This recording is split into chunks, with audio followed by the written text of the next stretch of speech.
Hello and welcome to the Fixture by WICC. I'm your host, Meg Linehan. I'm a staff writer at The Athletic covering women's soccer, and I also got to watch women's soccer all weekend long, which is pretty convenient for me as a person and as a writer. So the National Women's Soccer League is back again for more. The FA Women's Super League is underway.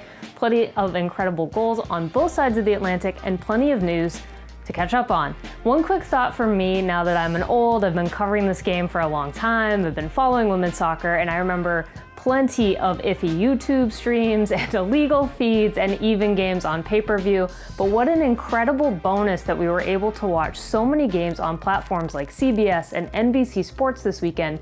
It's been a goal for a very long time, and it's been really incredible to see the game take such strides here in America. The NWSL has finally released the full schedule for the fall series. That means y'all can stop asking me, but we're up to 5 games now on Big CBS, 2 more, of course, on CBS Sports Network. On the final day of the fall series, Orlando Pride and North Carolina will face off on Big CBS, which means we could have a lot of fun because that means a Marta Debinha face-off, both trying to lead their teams to one last win of 2020. Okay, so with the full schedule finally set, Sky Blue FC and Washington Spirit kick things off for the fall series on Saturday. Another entertaining matchup from these two teams. Now, all 3 of these pods of the fall series actually have their own intrigue, but the Northeast is no different. Now, Sky Blue FC is proving they can hang with the rest of the league through 2020. One big win before this game even started, head coach Freya Coombe starting Midge Purce up top. A lot of people have been asking for this. Instead of playing her as an outside back, this paid off, not just for Sky Blue, but for everyone watching at home, except maybe Washington Spirit fans. Fiona Onimanu scored the first goal of the fall series, some high pressure forcing a Spirit turnover, and she capitalized on it with a goal in the 18th minute. Now, it wasn't perfect for Sky Blue. Let's not get ourselves here. They needed a massive kick save from their goalkeeper, Kaylin Sheridan, to keep them in it against Washington Spirit's Katie McClure, and they gave up a late penalty kick. Paige Nielsen converted that PK for Washington, and we looked destined for a 1-1 draw to start the fall series. But a couple things made the difference for Sky Blue. First, Purce starting up top, but they also got a big debut from Mallory Pugh, who picked up her first minutes of 2020 and her first minutes in a Sky Blue kit and immediately made an impact. Now, expect to hear a lot of Pugh to Purce or Purce to Pugh this fall, but it paid off on Saturday as Mal Pugh provided the assist on a game-winning goal in stoppage time for Midge Purce. This upcoming weekend, NWSL has 3 games on tap with 1 game each from the 3 pods. Now, you can start your weekend with the Friday night Southern matchup between the Courage and the Dash. It should be a very interesting look at a still dominant Courage team, we think, against the reigning Challenge Cup winners, Houston Dash. But the Courage are going to be missing a lot of key pieces thanks to transfers, loans, but we've also had some players opt out, including Crystal Dunn and center back Abby Ursag. On Saturday, back-to-back fixtures, we have the Northeast first, with the Spirit trying to turn things around at Segra Field against the Chicago Red Stars. Now, both of these teams have kind of been struggling in the final third in 2020. Washington, obviously, this past weekend against Sky Blue, but Chicago Red Stars at the Challenge Cup, so maybe they'll find some success against each other. Then heading west, we've got a good old-fashioned Cascadio rivalry match between Portland Thorns FC and OL Reign, but it's going to have a bit of a strange feel taking place in Providence Park without the Rose City Riveters. That means we'll have a look at every single NWSL team so far this fall series, except for Utah Royals, who won't play their first match until September 20th. Over in England, some big wins, a couple of tight draws for the opening weekend of Women's Super League action. On Saturday, Man City took advantage of some defensive disasters from Aston Villa early, picking up a 2-0 victory. Sam Mewis started the match for the Blues and displayed what she can bring to their midfield, especially the more defensive-minded number 10, but Man City's going to need to do more than just pounce on mistakes if they want to keep up with the top teams in the league. Now, speaking of Arsenal, one of those top teams, a dominant 6-1 win over Reading to start their season. Some brilliant goals in this one. Kim Little, Viv Medema, doing their thing, but it was Jill Roord with a hat trick who came through for this team. But they're not going to be pleased by giving up a late goal to Reading in that one. Everton and Brighton both picked up wins, with Everton dispatching Bristol City 4-0, Brighton dispatching Birmingham City 2-0 with a pair of quick goals. Now, a lot of bangers this opening weekend. If you didn't watch this Brighton game, Megan Connolly's is definitely worth a look if you missed it. Tottenham and West Ham drew 1-1. Spurs are actually probably going to be happy that they walked away with a point, considering that they did not actually score a goal of their own. West Ham with an own goal, then Adriana Leon at the other end with a superb strike in the right goal to dig themselves out of a loss. Finally, Chelsea went up 1-0 thanks to a Sam Kerr goal, but Manchester United held really strong defensively, had an excellent adjustment in the second half to keep Chelsea off the scoreboard even further.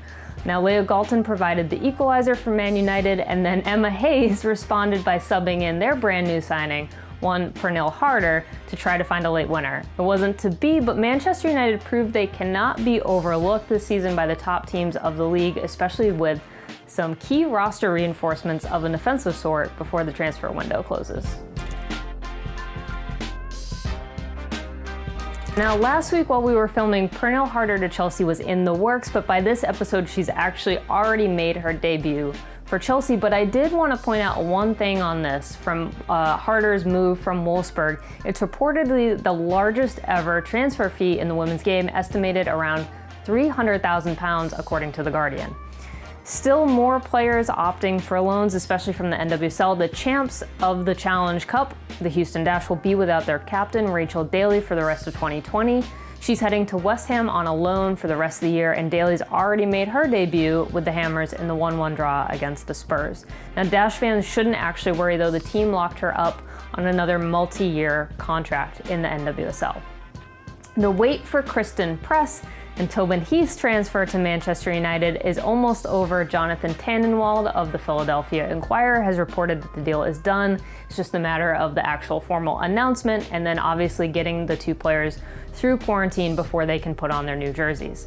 But as Manchester United showed against Chelsea last weekend, they already look like they could be the perfect additions for a solid defensive team to add some attacking explosiveness and creativity and really push United into the conversation of the top teams in the league, along with Chelsea, Man City, and Arsenal. Now, the complete fixture list for the WSL has also just been released. No one's been asking me for that, so thank you on that front.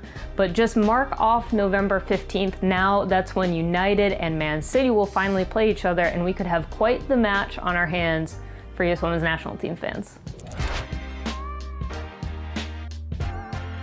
A lot of news happening around the world in women's football, so let's take a quick spin across the globe. First, here at home. Now, after additional reporting into the toxic culture in Utah, Deloy Hansen will sell Real Salt Lake, Real Monarchs, and NWSL team Utah Royals FC.